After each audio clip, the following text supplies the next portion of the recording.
Presque chaque jour, depuis plusieurs mois, le ministre de l'économie Bruno Le Maire se félicite d'un plan de relance à 100 milliards d'euros mis en place pour faire face à la crise du coronavirus.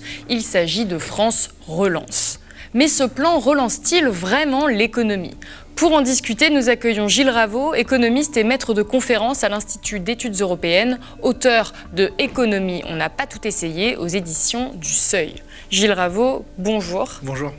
C'est un chiffre qui est tombé très récemment. La Banque de France estime désormais que le produit intérieur brut rebondira de 5% l'an prochain, après une chute de 9% cette année, signe que l'économie française mettra plus de temps à retrouver son niveau d'avant-crise qu'anticipé jusqu'ici. Alors, est-ce que cela vous étonne, alors que le gouvernement a pourtant mis de nombreuses mesures en place pour justement prévenir cette chute de l'économie, pour relancer l'économie, notamment le fameux plan de relance à 100 milliards d'euros ? Ce qu'on sait, nous les économistes, il y a un dicton chez les économistes qui est de dire c'est toujours difficile de prédire quelque chose, surtout lorsque ça concerne l'avenir. Et donc c'est une petite boutade pour dire que déjà en temps normal, nos prévisions, on a du mal à les faire. Maintenant, supposons que la Banque de France ait raison. Donc, qu'est-ce que c'est le PIB ? Le PIB, c'est le nombre de baguettes de pain, le nombre d'heures de cours qui sont produites chaque année. Cette année, donc, il va y en avoir 10% en moins. C'est énorme. C'est comme si vous êtes dans votre cuisine, vous avez des boîtes de conserve. L'année dernière, vous en aviez 10. Cette année, vous n'en avez plus que 9. Vous voyez la différence ? 10%, c'est très important. L'année prochaine, donc, ça devrait réaugmenter de 5%. Donc, on a perdu une boîte de conserve, et l'année prochaine, je vous en rends une demi. Vous voyez que vous n'avez toujours pas vos 10 boîtes de conserve. Et en fait, donc, ce que disent les économistes qui sont à peu près lucides, il n'y en a pas beaucoup malheureusement, c'est qu'on est donc dans une période où pendant 2 ou 3 ans, au moins, et peut-être plus, il n'y aura pas de croissance économique. On sait que, déjà en temps normal, même quand il y a de la croissance économique, on a un chômage très important en France. On a une pauvreté très importante. Avant le Covid, on avait déjà 1 adulte sur 7 qui était pauvre en France. Donc évidemment, la situation va s'aggraver. Et il faut bien comprendre, et je suis désolé de dire ça aux gens parce que c'est terrible, là, ce qui a commencé à se passer, personne ne l'a vécu. Si vous avez 30 ans, 40 ans, 50 ans, 70 ans, la crise économique dans laquelle on est déjà, personne ne l'a vécu. Absolument personne dans notre pays. Ça n'est jamais arrivé. Et donc, le problème que j'ai avec le gouvernement, c'est que soit ils ne le savent pas et c'est dramatique, soit ils le savent et c'est dramatique aussi, puisqu'ils ne sont pas capables de prendre conscience de l'ampleur de la catastrophe sociale qui se déroule. On le voit tous dans les médias. Qu'est-ce qui vous fait dire qu'ils ne sont pas capables de prendre conscience de l'ampleur de cette crise, puisqu'ils mettent en place un plan de relance Parce que, déjà, ils ne le disent pas. Ils ne le disent pas, c'est-à-dire que ce n'est pas de leur faute. Ça, c'est quand même intéressant. Ça aussi, c'est sans précédent. Vous avez une crise économique, personne ne peut dire que Bruno Le Maire ou Emmanuel Macron ont la moindre responsabilité dans le Covid. Ça leur tombe sur le coin de la gueule, comme à nous tous.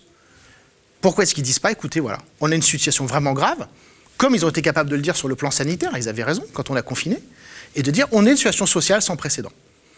Et donc là, si Emmanuel Macron était à la hauteur de ses prétentions, il serait à la hauteur du moment et il dirait écoutez, qu'est-ce qu'on fait les amis ? Déjà, on essaye de sauver ceux qui sont en train littéralement de crever, donc j'augmente les minima sociaux. Quand vous êtes au revenu de solidarité active aujourd'hui, vous touchez 500 € par mois. Le seuil de pauvreté, c'est 1 000 € par mois. Donc c'est-à-dire qu'en France, il y a des millions de gens à qui on verse de l'argent tous les mois, en sachant que cet argent, déjà en temps normal, ne leur permet absolument pas de vivre correctement. C'est les gens qui touchent l'allocation adulte handicapé, c'est les gens qui touchent le minimum vieillesse, c'est les gens qui touchent le revenu de solidarité active, et c'est même les gens qui touchent le salaire minimum. Et alors, est-ce que le plan de relance qui est annoncé prend en compte cette partie de la population ? Eh bien non. Et c'est là que Bruno Le Maire est vraiment le plus nul des économistes, c'est qu'il n'a toujours pas compris que, en fait, on vivait dans une économie de marché, contrairement à ce qu'il croit, et que donc les entreprises ont besoin d'avoir des clients. Et ce que tout le monde, quand même, je pense que tout le monde voit. Il n'y a pas besoin des économistes pour voir ça. Il suffit de regarder les infos. À qui les gens vont vendre si la pauvreté, enfin c'est pas si, puisque la pauvreté explose dans le pays. À qui est-ce que le fleuriste du coin, l'épicier du coin, va vendre si les gens n'ont plus d'argent ? C'est déjà ce qui se passe. Alors il y a des chiffres qui sont beaucoup ressortis, notamment par les néolibéraux, qui disent que en fait, les Français épargnent et que donc même quand on leur donne de l'argent, en fait cet argent ne partirait pas en consommation qui relancerait l'économie, mais en épargne. Qu'est-ce que vous répondez à cela ? Eh ben, oui, mais ça c'est vrai, mais ça je veux dire c'est du b.a.-ba aussi. Quand on est un économiste keynésien comme moi, on sait ces choses-là. Mais là aussi c'est intéressant, c'est malheureusement il faut faire le lien avec ce qui se passe à l'université. C'est que le message de Keynes n'est plus enseigné depuis des années à l'université. N'est évidemment pas enseigné à Sciences Po Paris, n'est évidemment pas enseigné à l'ENA. Donc les gens qui nous dirigent, et ça je dis ça avec la plus grande gravité, sont des ignorants complets. Ils ne savent pas comment fonctionne l'économie française. Parce que cet excès d'épargne, c'est un des problèmes qu'on a en France depuis des décennies. C'est-à-dire qu'en France, les inégalités sont beaucoup plus fortes que ce qu'on croit. Et il y a une part importante de la population qui vit très très bien et qui donc forcément consomme assez peu, épargne beaucoup. Et cette population-là, quand elle a de l'argent, qu'est-ce qu'elle fait? Elle le met d'abord sur le livret A, hein, on le sait tous, puis ensuite on ouvre un PEL pour les enfants, n'est-ce pas? Et puis après on achète des logements avec en plus, grâce à l'État, qui vous permet de gagner beaucoup d'argent quand vous achetez un logement, que vous le mettez en location privée. Donc cette épargne à laquelle on fait régulièrement référence dans les médias, elle concerne en réalité les classes moyennes? En fait, elle concerne les classes supérieures qui pensent faire partie de la classe moyenne. C'est les gens qui touchent 3 000 € par mois qui pensent faire partie de la classe moyenne. La classe moyenne, c'est à 1 500 € par mois. Donc la première erreur de ce plan de relance, c'est de ne pas prendre en compte peut-être les 10-20% de la population les plus modestes qui, par conséquent, ne pourront pas participer à la relance de la consommation, notamment des... C'est ça, c'est la première erreur. Et donc, et là aussi c'est très français, Bruno Le Maire, on voit bien, il réagit très rapidement quand c'est les grandes entreprises. Parce que c'est des gens qu'il connaît, ça lui parle. Donc quand Air France commence à s'éternuer, on lâche des milliards. Hein, des milliards. Ça aussi, c'est un énorme problème dans l'information économique. On ne comprend pas bien la différence entre les millions et les milliards. Les millions et les milliards, ça n'a rien à voir. Donc je vous donne un exemple. Qu'est-ce que c'est 1 million de secondes? 1 million de secondes, c'est 11 jours. D'accord? Qu'est-ce que c'est 1 milliard de secondes? C'est 31 ans. Vous voyez la différence entre 11 jours et 31 ans? Donc en fait, les milliards, moi j'en parle, je suis obligé d'en parler, en cours ou à la télé. Mais je ne sais pas ce que c'est 1 milliard. Personne ne sait ce que c'est 1 milliard. C'est trop abstrait. C'est beaucoup trop abstrait. Oui, mais ça, c'est un énorme problème. Il faut en parler de ça. Donc, quand vous donnez plusieurs milliards à Air France, c'est complètement fou. C'est-à-dire que ces milliards-là, si vous les divisiez sur les quelques millions de pauvres, eh ben, vous pourriez donner à chacun une somme tout à fait conséquente pour ces gens-là. Donc, quand vous aidez une seule entreprise, avec l'argent que vous donnez à cette entreprise-là, vous pourriez aider, évidemment, un tout petit peu, mais des millions de gens. Et ça changerait leur vie. Et là, c'est le choix qui a été fait par le gouvernement. Et par ailleurs, il faut vraiment rentrer dans les détails, ce qui fait chier tout le monde, donc personne ne le fait, c'est qu'il y a des effets de communication. C'est-à-dire que le gouvernement dit « je mets 100 milliards ». Est-ce qu'il y a réellement 100 milliards sur la table pour 2021 ? Absolument pas. Et pour une première raison, c'est très compliqué pour l'État de dépenser l'argent. C'est très compliqué parce que ces fameux états de droit dont Emmanuel Macron nous parle tout le temps, il existe. Et il y a des règles de comptabilité publique qui sont très lourdes. Lorsque l'État... Tout le monde le sait, les maires, ils le savent. Dès que construire un chantier, il y a des appels d'offres, il y a des procédures, ça prend des mois, même des années. Bref, pour citer un économiste qui s'appelle Xavier Timbaud, qui est un économiste, moi, parmi ceux que je connais, qui est vraiment le plus carré, c'est un polytechnicien, c'est quelqu'un qui fait des modèles macroéconomiques, c'est quelqu'un qui est dans les faits, les chiffres, toute la journée. Qu'est-ce qu'il dit quand il est interviewé par Les Échos? Il dit, si on arrive à dépenser 30 milliards sur les 100 l'année prochaine, ça sera génial, ça sera un maximum. 30 milliards. Donc arrêtez avec le plan à 100 milliards. Déjà, c'est un plan à 30 milliards. Alors si c'est si compliqué que ça de dépenser de l'argent, comment ils auraient pu faire autrement puisqu'ils ont déjà tapé apparemment trop haut dans le budget qu'ils auraient pu dépenser? Quelle alternative ils avaient? Et ben c'est là que justement les minima sociaux reviennent. C'est que si vous décidez une augmentation du RSA aujourd'hui, à la fin du mois de décembre, l'argent, il est dépensé. Parce que vous n'avez rien à créer. Si vous voulez, quand vous êtes économiste, d'accord, quand vous avez le confinement au mois d'avril, ce qui se passe maintenant, vous le savez. Moi, je l'ai dit, comme d'autres. Je l'ai dit quand je suis passé à la télé, etc. Enfin, c'est évident. Quand vous êtes économiste, que vous comprenez un minimum, vous faites minimum votre métier, vous savez que les entreprises, si les entreprises, l'économie s'arrête pendant 2 mois, qu'il y a des dizaines de milliers d'entreprises qui sont en faillite. Alors là, pour le coup, il y a eu réellement des mesures qui ont été mises en place de soutien immédiat aux entreprises, notamment avec le chômage partiel. Quand on compare par rapport aux autres pays, c'est vrai que les entreprises ont été beaucoup aidées. Mais si vous faites bien attention, le chômage partiel, ça n'aide pas les entreprises. Ça aide les salariés. C'est différent. Une entreprise, elle a des charges fixes. Ce qu'il aurait fallu faire, par exemple, c'est... reporté, pour la plupart. Oui, mais qui sont reportés. Alors, je pense qu'une partie va être annulée, parce que sinon, on va avoir un massacre social. Mais là, les gilets jaunes à côté, ça va être une vaste blague. Donc, je pense que l'État sera obligé de renoncer, par exemple, les prêts garantis par l'État. Il y a une partie où l'État va dire, bon, laissez tomber, ne me remboursez pas. Mais les loyers, par exemple. La première charge de beaucoup de commerces, c'est les loyers. Il n'y a pas eu de moratoire sur les loyers. Comment on fait pour supprimer des loyers qui sont privés? Ça, l'État, il peut très facilement dire, Voilà, vous passez un décret, j'en sais rien, état d'urgence sanitaire, enfin bon, voilà, avec tout ce qu'ils font, je pense qu'il n'y a pas vraiment de difficulté. Mais effectivement, là, vous touchez un point difficile qui est un point politique. C'est que, et ça revient à ce que je disais au début, si vous prenez la mesure de la crise, ce que le gouvernement n'a toujours pas fait, vous savez qu'il y a des perdants. Et le choix politique, c'est qui c'est les perdants. Aujourd'hui, les perdants, c'est les pauvres, les petites entreprises. Et bien, évidemment, un choix beaucoup plus intelligent, ça aurait été de dire les perdants, c'est les grands propriétaires de logements aussi, hein, qui continuent à toucher les loyers, de beaux commerciaux, et aussi les grandes entreprises, qui en fait ont des solutions de financement, peuvent faire appel au marché, aux banques, etc. Alors en parlant justement des catégories qui sont les plus touchées par la crise, il y a une catégorie dont on a peu parlé pendant plusieurs mois, c'était les étudiants. Donc les étudiants qui sont dans une situation qui est extrêmement compliquée parce que déjà ils n'ont plus cours, ils n'ont plus de socialisation, donc ça, bien évidemment, ça impacte leur santé mentale, mais il y a évidemment l'aspect financier, c'est qu'il y a de nombreux étudiants qui avaient un petit travail à côté pour financer leurs études, qui aujourd'hui n'y ont plus accès, mais qui, à côté de ça, n'ont pas non plus accès au chômage. Et pour beaucoup, leur bourse n'est pas suffisante pour vivre. Vous pensez que les étudiants sont les grands oubliés de ce plan de relance? Alors, non seulement les étudiants, mais même les écoliers, les collégiens, les lycéens. Au collège, la scolarité est obligatoire jusqu'à 16 ans. Les enfants qui sont en difficulté, vous avez des collégiens qui ont 16 ans, vous avez des lycéens qui, évidemment, ont plus de 16 ans. Tous ceux qui sont sur le fil du rasoir, que les CPE vont chercher tous les jours, que les profs cadres, etc., tous ces profs qui se démènent pour tenir ces enfants, pour essayer de leur faire sortir de leur misère, etc. Mais c'est fini pour eux. Les jeunes, je suis désolé de le dire, mais je pense qu'il faut le dire, les centaines de milliers de jeunes qui ont été diplômés en mai de cette année, ils vont avoir une vie moins bonne que les autres. C'est certain. Et si la récession s'aggrave, ils vont avoir une vie beaucoup moins bonne. Qu'est-ce qui se passe ? Quand je discute avec des patrons, quand je vais sur BFM, ils me disent embauche, c'est un mot tabou. D'accord ? Embaucher, c'est un mot tabou. Lorsque les entreprises vont se remettre à embaucher dans 6 mois, 1 an, qui est-ce qu'elles vont prendre ? Elles vont prendre ceux qui vont être diplômés en mai 2021. Ceux de mai 2020, c'est mort pour eux. C'est mort. Pourquoi ? Parce qu'on saura. Parce que juste une boîte, elle a juste, de toute façon, vous le connaissez, voilà, vous êtes jeune, etc. Quand vous candidatez, on regarde le CV, et de toute façon, comme il y a déjà un chômage considérable chez les jeunes, déjà en temps normal, et que l'économie ne va pas rebondir pour les raisons que j'expliquais avant de l'étendue massive de la pauvreté, il n'y aura pas de rattrapage. Ce qui a été perdu, là, ne sera jamais rattrapé. Et d'ailleurs, c'est le cas dans toutes les crises. Il n'y a que les économistes fonctionnaires comme moi, qui sont à la fac, qui vous parlent d'une crise conjoncturelle avec cette idée qu'on revient à la normale. Mais à chaque fois qu'il y a une récession, les boîtes qui font faillite, elles ne reviennent pas. Les gens qui perdent leur boulot, tout le monde le sait, ils peuvent retrouver un travail après, mais en moyenne, il est moins bien. Ils mettent du temps à le retrouver.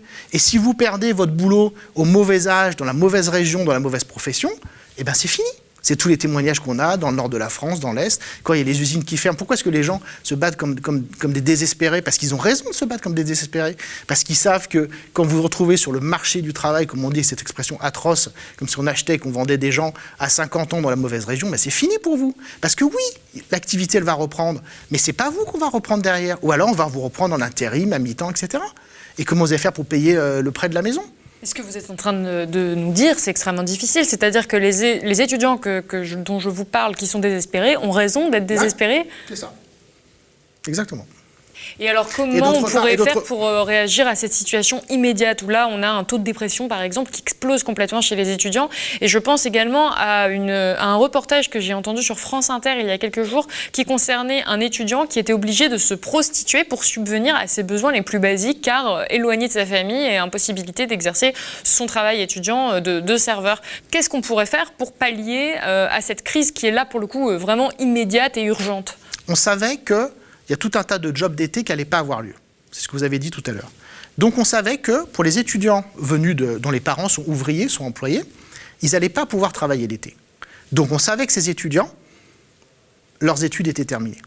Ils ne pourraient pas reprendre leurs études en septembre parce que s'ils ne mettaient pas de côté les 2 000, 3 000 euros pendant l'été, c'était fini pour eux. Tout le monde le savait, ça, dans les familles. Est-ce qu'on en a parlé dans les médias ? Non. Est-ce que Frédéric Vidal est venu s'expliquer ? Non. Et donc, on a eu cette situation complètement folle en mai, au mois de mai de cette année. Qu'est-ce qui se passe ? Vous avez les diplômés dont j'ai parlé. Par dizaines de milliers, ils sont tous au chômage. D'accord ? Quasiment aucun n'a de boulot. Vous savez que 3 mois plus tard, vous allez accueillir un grand nombre d'étudiants dans les facs et qu'il y a des risques très forts de reconfinement, de difficultés pendant l'année universitaire. La chose évidente à faire, qui aurait coûté des sommes dérisoires, c'est de prendre ces dizaines de milliers de jeunes diplômés, Bac plus 3, Bac plus 4, Bac plus 5, de les former pendant l'été, moi j'aurais été prêt à le faire, je le dis très clairement, et qui deviennent des tuteurs des étudiants qui là sont rentrés en septembre. Il y a une indifférence de ce pays, je suis désolé de le dire, y compris à gauche, pour les facs, qui est un scandale total et qui est très facile à comprendre, parce que ces gens-là ne sont pas issus des facs. Moi-même, j'ai un cursus universitaire, mais je suis aussi un ancien élève des grandes écoles. Donc tout le discours sur « vous êtes l'élite de la nation », je l'ai entendu, on me l'a dit que j'étais l'élite, blablabla. Donc je sais très bien ce qu'il y a dans la tête de ces gens-là. Ces gens-là, ils viennent des grandes écoles, ils viennent de Sciences Po Paris, leurs enfants sont dans le privé, à Polytechnique, HEC, dans des écoles de commerce pourries à 15 ou 20 000 euros par an. La fac n'existe pas pour eux. Mais la fac, c'est là où il y a la majorité des jeunes de ce pays. C'est là où il y a l'immense majorité des enfants d'ouvriers, d'employés, etc. Il y a un désintérêt pour ce pays, pour les étudiants, qui est absolument colossal. On travaille dans des conditions, mais honteuses. Moi, quand on avait encore les cours en septembre, je suis arrivé dans une salle, j'ai pas pu faire cours, il y avait une coupure d'électricité. Je me suis renseigné, cette coupure d'électricité, elle était là depuis 3 jours. Ça n'intéresse personne. On n'a même pas l'électricité dans nos salles. Mais alors vous préconisez d'abandonner l'austérité, de mettre fin aux inégalités. Vous avez une approche qu'on peut qualifier d'hétérodoxe. Qu'est-ce que vous répondriez à ceux qui vous qualifient d'idéalistes ? Alors, ce qui est marrant, c'est qu'on fait souvent la critique inverse, au contraire.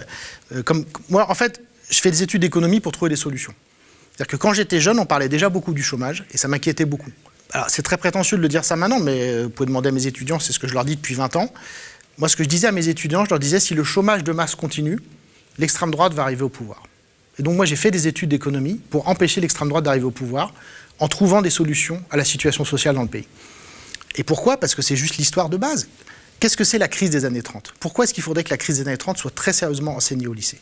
La crise des années 1930, qui aura bientôt un siècle, c'est la démonstration que le libre marché, lorsqu'il est laissé vraiment à lui-même, peut détruire la démocratie. Qu'est-ce qui se passe en Allemagne ? Les gens, ils ont faim. Dans les années 30, vous n'avez pas l'allocation chômage. Il n'y a pas la sécurité sociale. Quand vous perdez votre boulot, vous avez vraiment faim.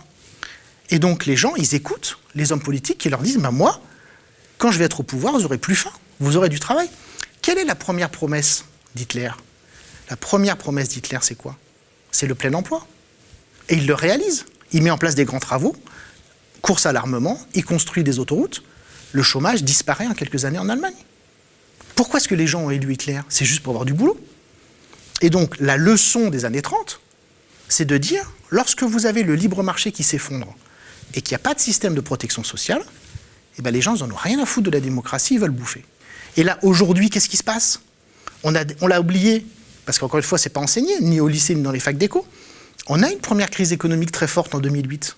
Et là, c'est comme très intéressant ce qui se passe. C'est-à-dire qu'aux États-Unis, vous avez Marx et Keynes qui sont en couverture des magazines. Aux États-Unis. C'est-à-dire que là, toute la planète dit oui, la crise de 2008, c'est une crise du capitalisme financiarisé. Ce qu'elle est de toute évidence. Okay ? Donc c'est une crise qui montre que le capitalisme déconne, ce que tout le monde sait. Qu'est-ce que font les gens quand ils vont voter partout dans le monde ? Ils votent pour des partis de droite et d'extrême droite. Ça, c'est intéressant quand même. Cette crise, elle a eu plus de 10 ans. On a une montée de la droite et de l'extrême droite partout, alors que c'est la crise, donc quand vous êtes marxiste, vous rêvez. C'est-à-dire que c'est la crise parfaite. Les débiles, les plus que archi-débiles de Wall Street, qui prêtent de l'argent à des gens dont tout le monde sait qu'ils ne pourront pas rembourser, et c'est les États qui viennent sauver les banques. On se rappelle des images à l'américaine, les gars qui se font licencier de leur banque, de leurs assurances avec leurs petits cartons, etc. C'est la crise parfaite quand vous êtes marxiste. Et la conséquence politique de ça, c'est une explosion de la droite, de l'extrême droite. Et alors, en conclusion, comment est-ce que vous voyez 2021 d'un point de vue économique ? On a beaucoup de données sur l'économie américaine. Quand il y a eu un confinement aux États-Unis, le salaire moyen, il a explosé. Donc ça, c'est marrant, vous voyez. Je veux dire, les gens, ils ont augmenté. Ben non. C'est que tous les mal payés, ils ont perdu leur boulot. Donc ceux qui restent, vous faites la moyenne sur ceux qui restent, donc le salaire, il augmente. Donc ça, c'est des effets rigolos. Et dans le même genre d'effets rigolos, enfin, rigolos pour nous les économistes, cette année, il y a eu moins de faillites que l'année dernière. Ce qui est aberrant. Mais pourquoi ? Parce que les tribunaux sont fermés, les locaux, tout est engorgé, et il y a les aides de l'État. Et donc c'est évident, si vous voulez, mais je ne sais pas, quand vous êtes économiste, encore une fois, je vous le dis, les commerces en temps normal, ils sont sur le fil du rasoir en temps normal. Fermer une semaine, c'est une catastrophe. On l'a vu, notamment avec les Gilets jaunes. Il y a plein de commerces qui ont fait faillite à cause des manifestations de Gilets jaunes. Ces mêmes commerces, vous leur mettez le Covid sur la tronche, plus les manifs contre les retraites et tout ça, ils sont morts, mais ils sont archi morts. Donc on a des dizaines de milliers de commerces, mais les gens le savent eux-mêmes, c'est fini pour eux. Mais c'est pas fini d'un point de vue légal, parce qu'il y a encore les aides qui tombent, parce que les procédures n'ont pas encore eu lieu.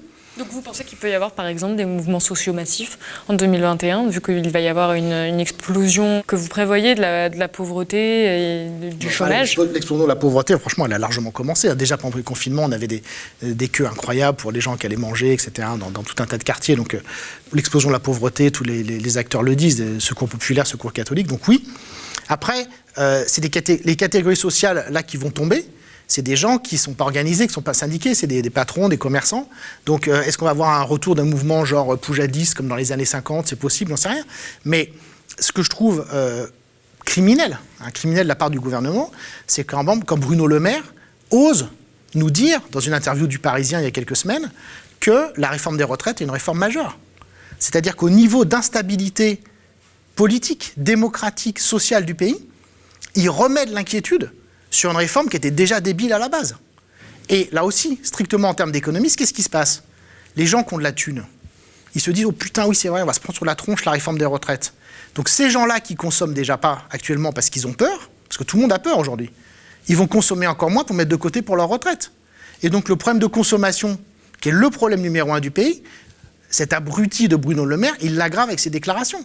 Je veux dire, c'est hallucinant. Si vous avez 2 grammes de raisonnement économique dans la tête, je peux très facilement vous démontrer que par ses déclarations sur les retraites, Bruno Le Maire, il aggrave la crise et donc il aggrave la dette publique. Parce qu'il dit je vais faire la réforme des retraites pour baisser la dette, mais encore une fois, si vous faites peur aux gens, s'il n'y a pas de consommation, si les entreprises font faillite, elles ne payent pas d'impôts, les recettes de l'État diminuent d'un côté, à l'inverse, les dépenses de l'État augmentent, allocations chômage, aide sociale, tout ce que vous voulez, et donc ce qu'il fait, c'est par ces déclarations, je pense qu'on pourrait mesurer plus tard, l'augmentation de la dette publique qui a été créée par la bêtise de Bruno Le Maire.